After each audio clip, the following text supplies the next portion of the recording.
Good morning, stupid shitters. Even though it's not morning. I always say good morning. I'm about to drink some of my coffee.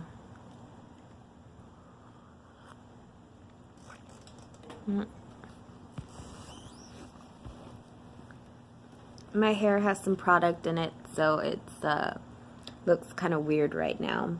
It's like being conditioned, but I was supposed to take it out about 30 minutes ago and I haven't, and that doesn't matter. But like I said, I did move out of my house, the room I was renting from my best friend, and it was pretty difficult. But I realized while I was living there, I was isolating myself. It was like three different families going on at the same time. And where I am right now isn't what I expected it would be, but it's working out just fine. My roommates are... we have dinner every night, which I never had at the other place. Not by their fault or anything, they have fucking lives, they have a kid to take care of, and nothing on them, but I needed to stop isolating myself, and I needed to be around people. I needed to get out and engage in the world, and that's what I'm doing. Well, I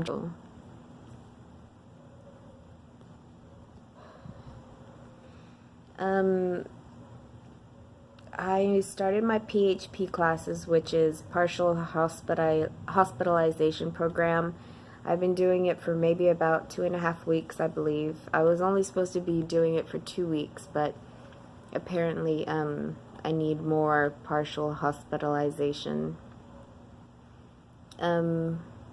They upped my Safris to 20 milligrams.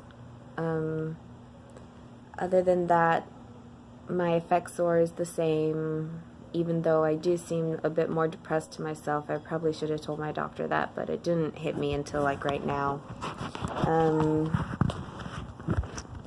Medication-wise, I'm not on Seroquel anymore.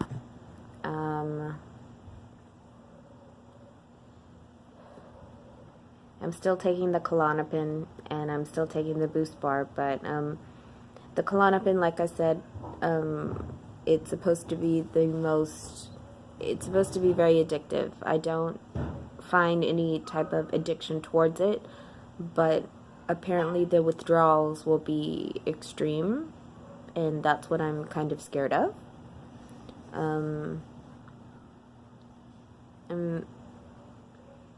But I guess it's helping. Something's working. I haven't been committed again. I haven't actively had vivid imagery of me committing suicide. The thoughts have come, I just want to be dead, which is why, one of the reasons why they're not going to release me from PHP just yet. But there's really no triggers to those random thoughts. They're just random. It's just the way I've always been. It's not like I have a plan to do it, and they don't stay longer than a second. Less than a second, even.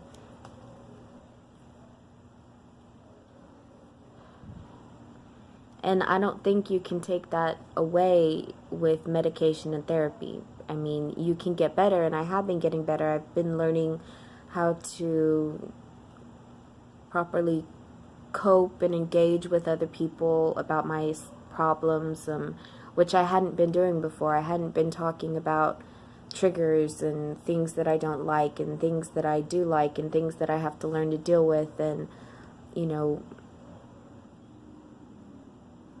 whenever I am triggered, I have to figure out a way to cope. And that's what the PHP classes are for. It's a support group, basically, for people who need it. We're not all in there for the same reasons, but we're there to get help. which is the main goal.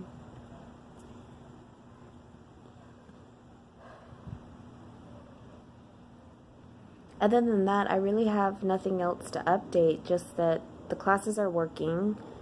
But, long term, I don't know how long this is going to go on. How long is this going to take? Is this going to take months?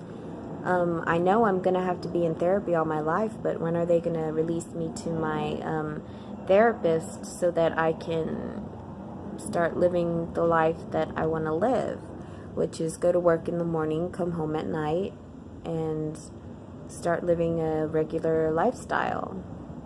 And that's not a realization that can happen right now, unfortunately.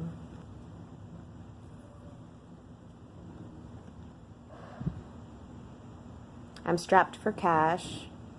I've been wanting to get my tattoos done. I've been paying my bills on time, which means I'm not in any type of financial crisis, but I'm saving my pennies, so I have money for cigarettes, so I have money, but priorities, right?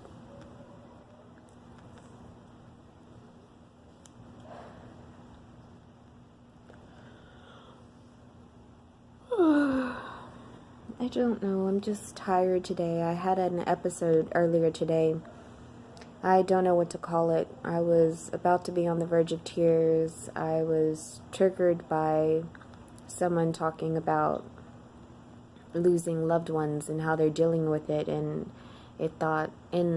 in my head I thought, I don't know what I would do if I were to lose a loved one, and then I started down that path, which you can't do.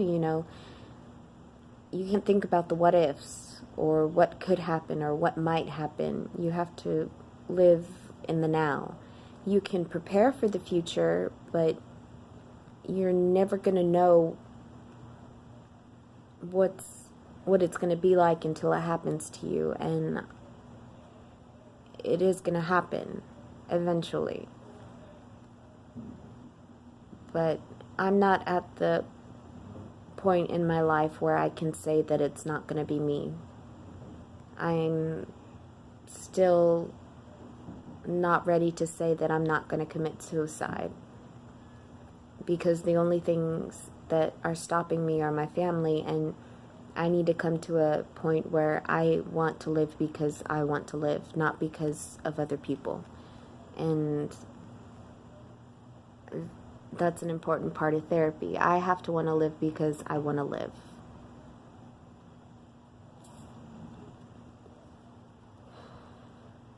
And I'm not there yet. And it's hard, and this is very difficult, and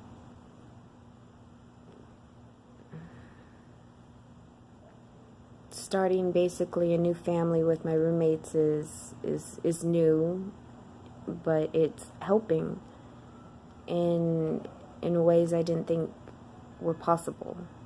It's not that my family before wasn't there for me. I have a very big support group, but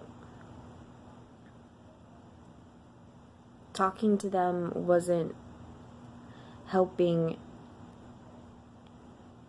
even though I thought it was.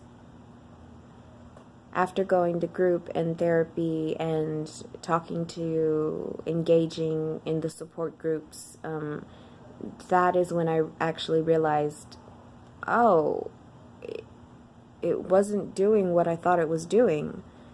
And if you are on the verge of, my advice, in my opinion, what's helped me is group therapy has helped me. And if you're thinking about starting a group therapy or going to an IOP or a PHP, and you're scared that it might not help you, try it for a couple of days, and maybe it will, maybe it won't. Or go online and see if there's a support group for something specific that you need help with, because it has helped me. And when I do finally leave the PHP classes and finally get out of this hospitalization that I'm in, partial hospitalization, I am going to look for support groups and see if I can still get the help that I need. Because the hard thing is that I don't want to dwell on my disorders. I want to learn how to live with them.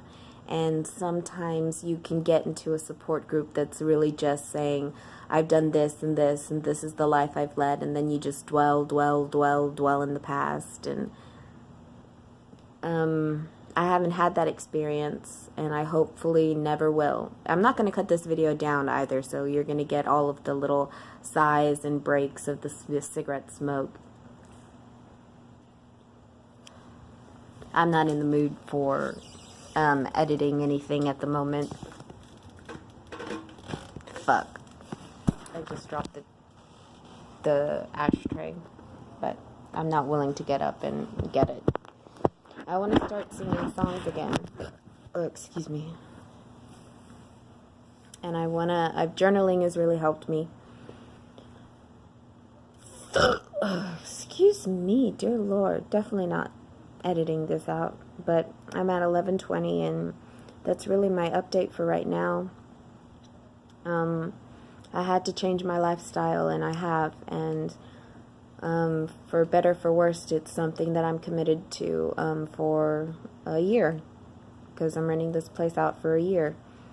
I don't know where I'm going to be after that, but, you know, whatever comes, comes. And I have to learn how to deal with change. Change happens. So, goodbye, you stupid shitters. My roommate's coming out. Hopefully you don't see her. Okay, or him. Bye.